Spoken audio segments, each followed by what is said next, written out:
Il y a des enjeux qui sont vastes et qui existent depuis toujours en évaluation, comme la fiabilité, la validité, etc.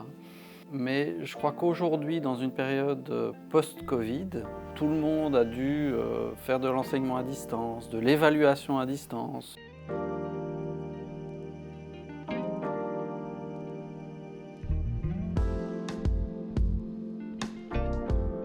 Je crois que le défi le plus grand, c'est la variété. L'interaction est très importante et dans l'interaction, on peut déjà avoir une idée de ce que les étudiants ont compris, ont appris, ont retenu, et des choses comme ça.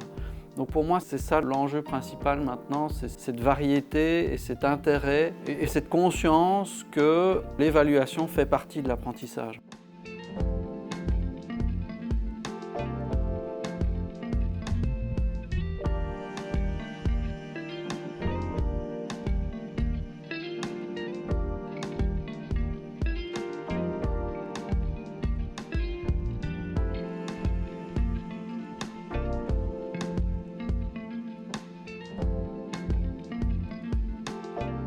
Alors c'est vrai qu'on ne va pas utiliser l'auto-évaluation ou l'évaluation par les pairs pour attribuer une note aux étudiants. Forcément, ils ne vont pas s'attribuer la note eux-mêmes, il faut que quelqu'un d'autre, un expert, nous en l'occurrence, on leur attribue une note.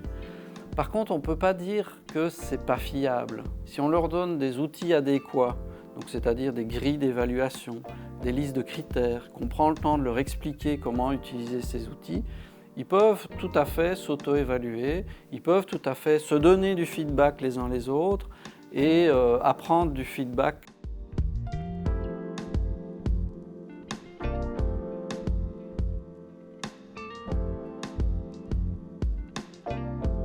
C'est très formateur de recevoir du feedback, mais c'est encore plus formateur pour les étudiants de donner du feedback à d'autres.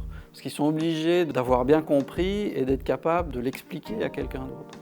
Et donc, c'est tout à fait fiable si on donne les outils adéquats aux étudiants.